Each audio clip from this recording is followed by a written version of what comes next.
Ladies and gentlemen, welcome on into the video. Today we're going to be ranking every single raid in Destiny across the entire board. We are going to be separating the Destiny 1 and Destiny 2 versions of each of the raids, and this is going to be every single raid in the entire game. So the criteria here is going to be based off of the general environment.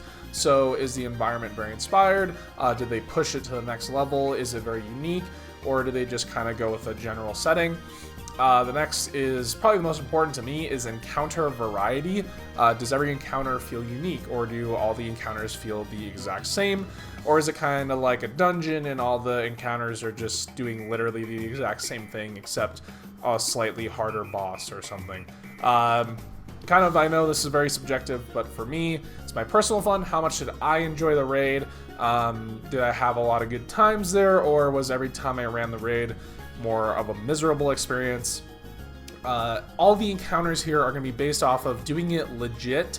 We're not doing any cheeses. We're not doing any like super fast kill strategies. It's just like in general, kind of more. You can think about how like when they first came out, maybe a bit more like that. I know a lot of these raids have just been so far power crept in the game that's not even funny, really. So everything legit, and then a lot of this is going to be due to nostalgia, simply because a lot of these raids, there's 5 raids on the list that are physically not playable. You physically cannot play these at all, no matter how hard you try. So a lot of this is just going to be based off of memories. I have tried my best to go back and play as many as possible.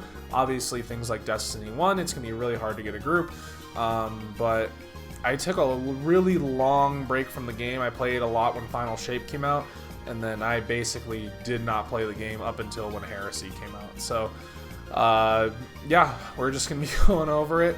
Yeah, we're going to start at the, there's 18 on the list. Pretty sure I counted all this right. If I somehow missed a raid, oh well. So, the very bottom spot, number 18, the worst raid in Destiny's history, in my opinion, is Root of Nightmares. Root of Nightmares is not just a bad raid, it completely ruined how I see the game. Lightfall was already so bad, but the Root of Nightmares raid just destroyed it. I don't care if it's my only day 1 emblem.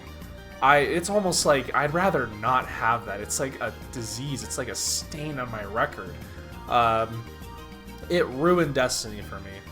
It was so bad, I quit playing. Like, I did not want to get the title.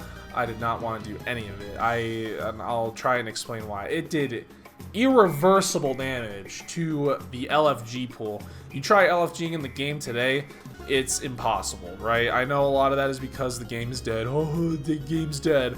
But it did irreversible damage to the game and the LFG pool. The whole raid can be soloed. And I want to make it clear that's not a jab at the people that can solo it. I can't solo this. I don't want to. But it is more of an insult to the mechanics of the raid. No raid should be soloable, right? Like, unless you're doing some insane strategy. Like, but this is, I can very clearly see the how and why of why Root of Nightmares can be soloed. It's not like Crotazen D1 where you had to do some weird tech to solo it. This is just, it's very clear as day it can be soloed. You have to be a really good player to solo it, but nevertheless, it can be soloed. There is very little encounter variety. Planets is the only encounter that has any sort of variety, and guess what? Everyone fucking leaves at planets. Here's my thing. If Root of Nightmares has 1 million haters, I am one of them. If Root of Nightmares has 100 haters, I am one of them. If Root of Nightmares has 1 hater, it's me. If Root of Nightmares has no haters, then I'm dead. The environment is very whatever. I honestly was not very impressed with the environment. I think the Tree of Silver Wings, it was very much a cuck tease. You could see it growing in the background, but we never actually went to it, which I think is a huge misstep, especially since this is the Witness's ship. And the only interesting room we saw again was planets. This almost didn't feel like the Witness's ship. This more felt like a black void you were going around in. Again, very little encounter variety. In my opinion, if the Pantheon version of Nezarec was patched into the game, it might unironically raise the score of how I see Root of Nightmares. Like, it unironically could go up a couple places. But first and second encounter are literally just running Lamau, and then third encounter, the only time anything interesting is happening, then Nezarec again is just running Lamau with a boss damage phase. That can very easily be avoided mechanically. So, Root of Nightmares rant over. Let's get on to the number 17 spot. That is Crown of Sorrow. Crown of Sorrow is a huge disappointment. It has a boring opening, probably one of the worst encounters in the entire franchise with its boring opening. It's not only just like a whatever opening, like Root of Nightmares' first encounter, it's whatever, it's cringe. This is just bad, right? Because it goes on for way too long. You could cut this encounter in half and I'd still say it's too long. There's no crazy aesthetics. Like, a lot of it is just kind of brown. And a lot of it is using that shared menagerie space. So it's like you have the menagerie area, you have a little hallway, and then the boss room. And the boss room isn't anything too crazy. Looks alright, but you know, it's not anything mind-blowing. Galron is the only interesting part. Like, it feels like you're just going through this just to get to the Galron fight. The mechanics are not very interesting, and it's basically the same mechanic over the entire thing. It's just, again, Galron was like the only time it got a little bit more interesting, or it was like the same mechanics, but it was like cranked up a little. Even the raid exotic, it's called Taraba. It's just like, hey, it's terrible. It sounds like terrible. So, you know, Crown of Sorrow used to be the worst, and then Root of Nightmares came out. So, coming down into the number 16 spot, this is Garden of Salvation. The Garden of Salvation, the problem with it is the botched tether mechanic. I know how the tether mechanic works, right? I know a lot of people are like, oh, the tether mechanic it's broken, it's bugged. Nope, I know exactly how it works. I've 3-man this raid. I've flawless this raid. I've done every triumph, blah, blah, blah. I even participated in the contest mode. I know how it works. It still sucks. It's terrible.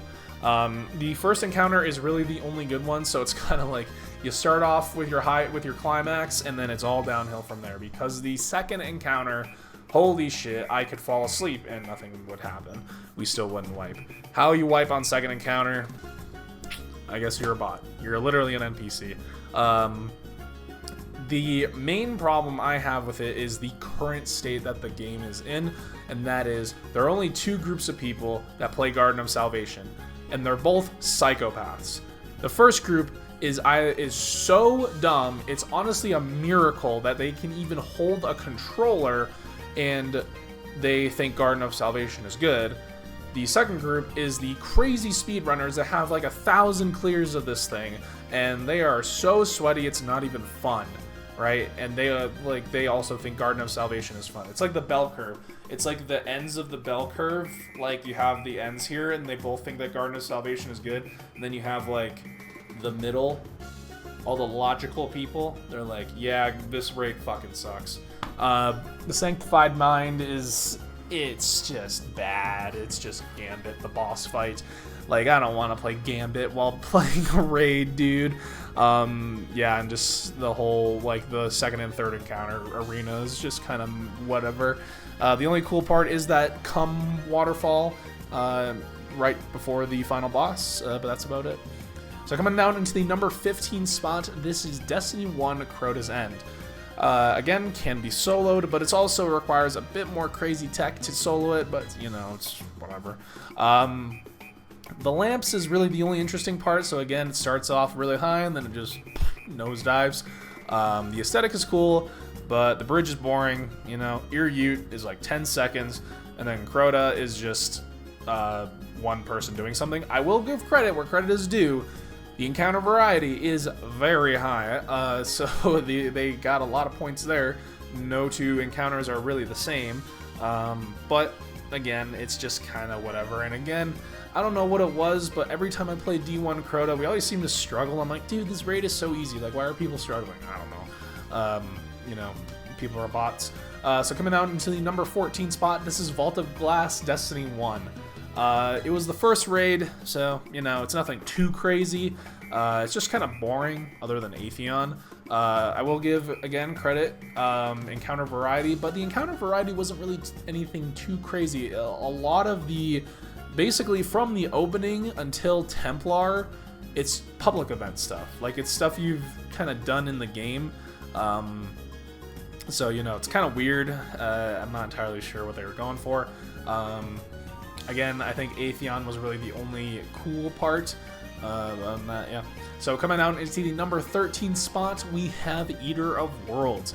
Eater of Worlds has such a cool environment. I absolutely love the environment. The opening could have been a lot more stimulating, I will say, but at least it's not like egregious like Crown of Sorrow. It's just kind of like, you gotta swallow. It's kind of like your vegetables, you know. You want to get to the good stuff over here, you gotta eat your vegetables, you know. Argos Phase 1 and 2 are super cool. I like that arena. You could have just spawned in there and then that would have been it. I would have been happy with that. It's simple, short, and sweet. Just could have cut out that. I don't mind the leapfrog thing. It was the clear ads for 5 minutes after the jumping puzzle thing that. But, you know, you get shot out of a fucking cannon, so, you know, that makes up for it. So, yeah, coming down to the number 12 spot, we have Crota's End Destiny 2 Edition. So, the first two encounters actually got worse than their D1 counterparts, in my opinion. The Lamps run, I don't personally have a problem with it. I don't have a problem with it. But there's also my audible groans I have let out when someone has died and you see them and they're all the way fucking back in Africa, have also gotten a lot louder. I've groaned way more. Like, if someone dies in the Destiny 1 lamp run, I'm just like, keep going. But when someone dies in the Destiny 2 lamp run, my eyes roll all the way back so I can see my brain, and then you do a 360, and then you go like that, right? Like that. I can't do it, but you know, that's kind of me mentally. And then also the charged with light mechanic. I don't know what the fuck they were thinking with that. It takes so long. The fact that it doesn't charge with kills, like all the weird little kind of like, oh my gosh, like you have to swap your weapons or whatever. I would have much preferred any sort of crackpot theory that the community came up with about how to make the thing charge faster than what it actually is. It's just a stagnant timer, and holy fuck, it's boring. So that makes the bridge encounter just nap time. And whenever any encounter feels like nap time, that's how you know it's a shit raid. But I will say, the second two encounters, so Irute and Crota, got way better in my opinion. I think, at least. Irute is it shuttled all the way up to one of my favorite encounters in the entire franchise. And then also Crota's pretty good, you know, but you know, it's Crota. You just get some swords and you just whack them. So yeah, Crota's ND2 coming at the number 12 spot. Coming down to the number 11 spot is King's Fall Destiny 1. It's just old. I went back and played it a couple months ago. It's alright, you know, it's a good raid. It's still a great raid. It just, you know, we're all the way the fuck over here, and like, you know, you got King's Fall. It's like, he just started, you know, you can't, it's not even in the same ballpark. You know, it's again, all the mechanics kind of, they're all very different. The environment is really cool. I love the spacewalk, like with the little ships and all that. It's just kind of the D1 version. It was just, it's boring. Yeah, it's just boring. But you know, I understand that for the time, it was something else, and I can definitely appreciate that. I can definitely just go back and play it and appreciate it, but I can also acknowledge, holy shit, there's so many way better raids. It's not even funny. So coming down to the number 10 spot, we have Vault of Glass Destiny 2. The second half got way improved. The first half of the raid, so from the opening to Templar, it's improved, but you know, it's still those encounters. It's still defending the complexes, it's still doing the oracles, it's still Templar, it's still holding those plates, it's still all that stuff. So, you know, like, they did the best they could for the time. It's just, you know, it's boring, dude. And then you got the Gorgon Maze, and then you got the last two encounters, so Gatekeepers and Atheon. I really like the changes to those two encounters. I think that it's really good, especially the Gatekeeper encounter. I think it's really good. So, yeah, Vaulted Glass D2 made some good improvements, but you know, it's just how the raid is. You know, you gotta fundamentally change these raids. It's like the Crota D2. You gotta fundamentally change it if you want it to get any better. So, coming down to the number 9 spot, this is Scourge of the Past. This is the Sparrow raid. So I really like the Berserker encounter. That's like a pretty cool concept. It just, you know, it kind of takes a while a little bit. I think kind of my main problem with it is you would Sparrow around the map, but then you'd have to carry the balls, like, and you couldn't use your Sparrow to get back to the center. I don't know, it's just, you know, I do like the mechanics of it, though. Phase 1 is cringe, but of Insurrection Prime, but Phase 2 of Insurrection Prime more than makes up for it. So, it's coming down into the number 9 spot for that. Coming down to the number 8 spot, one of my personal favorite raids. I don't care what anyone says. It is Spire of Stars. I love Spire of Stars. If it was a fully fleshed out raid, it would probably be one of my favorites, but it's a raid lair, so, you know, it's not top 5. But if it was not a raid lair and they had a couple more encounters, then yeah, for sure it'd be a top 5. The opening did this crazy thing, and it like did this thing called not being a fucking snooze fest. That's what that opening did. I loved this opening. I loved soloing it. I remember this is like the first encounter I ever soloed, and I was so happy about it. So that was pretty cool. Again, I'm not knocking raids for being soloed, like the whole raid being soloed. This encounter can be soloed, but it's also because you're doing some crazy shit, some crazy tech that you wouldn't normally do. But the Valka-Or, holy shit, that encounter is crazy for some Cabal dude. That is a crazy encounter. I absolutely love it. One of the best encounters in the entire franchise. The variety is cool. All of the, I know it's still Leviathan, but they at least tried a little bit more with the environments there, like going up in the tower and stuff. That was pretty cool. Like the little it's called the Celestial Observatory, I'm pretty sure, if I remember correctly. That's really cool area. So yeah, comes down to the number 8 spot. Coming down to the number 7 spot, we have the Leviathan. Now again, probably one of the hands down the best environments in all of raiding. I love the gold exterior, and then you have the underbelly to contrast that with. It's absolutely amazing. I love the concept of the rotating encounters. That's pretty cool. My only problem with it is that, like, just the pools, the Royal Baths is a snooze. The Pleasure Gardens, I think the Pleasure Gardens on the Prestige mode, I actually think the whole raid on Prestige mode is like the way to play the game, but you know, not a lot of people want to do it. So, you know, what can you do? But yeah, that Prestige Leviathan, that was so good. I've done the Prestige Leviathan more than I've done most raids, so that's how much I loved it. I think still, Leviathan in general is probably my most cleared raid. I'm pretty sure it is. So, you know, it's a masterclass. The underbelly, again, is great. The Gauntlet's pretty cool. I just wish there was a more actual boss fights. Like, it was just Callus, but the Callus boss fight, again, on Prestige mode, is a really, really good boss fight. You know, just wish maybe there was a little, maybe something else. Coming down into the number 6 spot, we have the Deep Stone Crypt. This is the best easy raid, I would say. Atrax legit is still really fun. Has a whole great encounter. My only problem is the opening, the Sparrow part. It can kind of slog, especially with LFGs, because they are brain dead. So, you know, there's not really a bad encounter. Like, even Crypt security is pretty chill. And then there is still enough chaos going on in the third encounter to where it, you know, you kind of feel like you're still a little busy. So yeah, Deepstone Crypt, again, great environment. The spacewalk, holy shit! I still remember the first time I did the spacewalk. That was insane, absolute insanity. I love that. So yeah, Deepstone Crypt, number 6. So coming down into the number 5 spot, we have the Destiny 2 version of King's Fall. King's Fall is a great raid, and the Destiny 2 version did exactly what it needed to juice it up and still be the best it could be. You know, I just prefer other raids over this one. It took the boring encounters and made them a lot better. So the totems encounter, that definitely got juiced up. I still think it could have been a little bit faster, but you know, it's whatever. And then the War Priest, again, War Priest got juiced up a lot, so that's pretty good.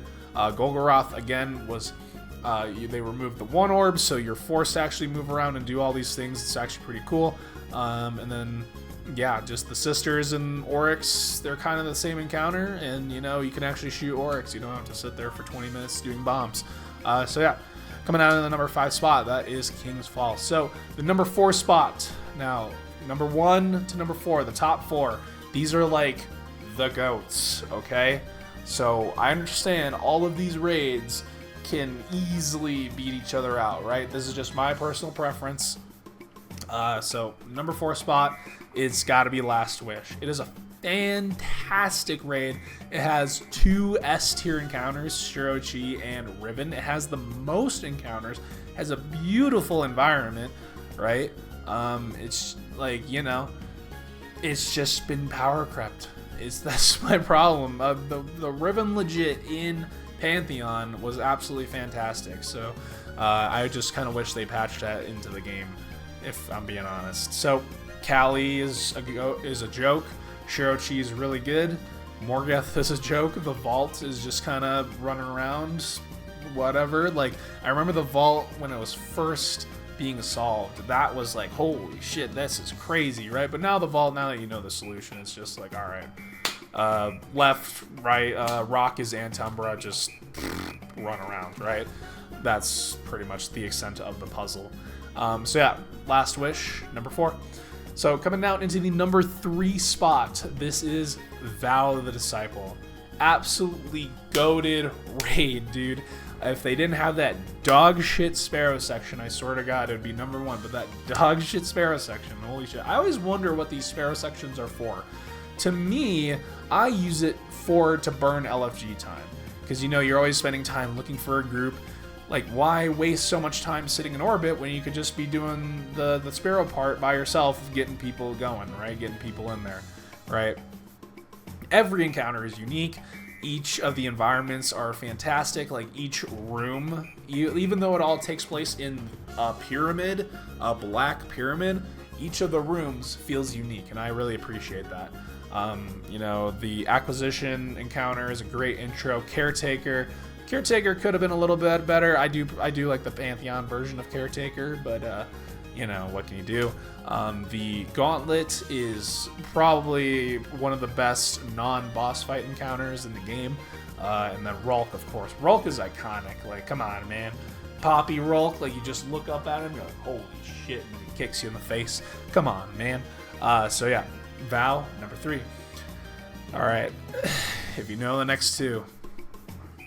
Both of these raids, this was tough, but I have to put one over the other. And I think I made some decisions. I was thinking about it. I'm like, man, these 2 raids, holy shit. So, number 2 is Salvation's Edge. It is a fantastic finale raid. Verity is my favorite encounter in the entire franchise. Verity is fantastic. It's not even a boss fight, and it's fantastic. My only problem is the first and third encounter, they feel like the exact same, right? They're not quite the same. They are just different enough to where it doesn't really bother me, but when you break it down, they're the same encounter, okay? The first boss, the Herald of Finality, that's like a good iteration on the plate mechanic, but I think the third encounter could have done something a little bit different with just anything like that. I understand it's like more of a gauntlet, but you know, if you want to have the gauntlet, then you should have made the first encounter something a little different, because at the moment they just feel the same. So yeah, but Verity is fantastic, and the Witness boss fight is again really fantastic. Like especially the DPS phase. You know, I think that's probably the only time DPS phase has actually been chaotic at all. Most of the time you're just stand in circle and shoot. But you know, you gotta actually move around, and that's actually pretty fun. I just wish like maybe the Witness encounter was a bit more mechanically involved, because you can have just 3 people running around and 3 people on ad clear. I kind of wish, you know, this is the finale. Why are people on ad clear, you know? But you know, maybe ad clear is part of the mechanic. I don't know. Well, whatever. So yeah, Salvation's Edge, absolutely fantastic raid the whole way through. Beautiful aesthetic. It's super fun. This is probably one of the most fun raids. I had one of the most fun raid sessions with my friends. Like when this raid first came out, it was absolutely amazing. Like it was like everything raiding should be about, right? That's kind of the thing, is when you go back and raid, a lot of times the LFG, and it's a miserable experience. You get pieces of shit. You get speedrunners that ruin your time. You get people that don't even know like left and right. They have to do this to go left and right. You know, it's just a shame. But you know, I did have a good send-off with a lot of my friends. Like I've met a lot of friends in this game, and you know, they don't really play as much. I don't play as much, which is fair. But you know, that was like a good send-off, like a good hoorah. It's like, all right, everyone here, like we all had a great time, and then that's it. It's kind of sad when I'm saying it, but you know, it's whatever. So that leaves room for one more. The number 1 spot. If you've been keeping track, you know which one it is. The number 1 raid, in my opinion, still the GOAT. Papa Bless. Wrath of the Machine. The GOAT. Every encounter in this raid is insane. Like, it's crazy. Like, the encounter variety, the visuals. Oh my gosh. I remember this was the first raid I was, like, really into. And it's not just nostalgia, because I've gone back and played it a couple times in the last year or so. Man, it's good. It's good, dude. It still holds up.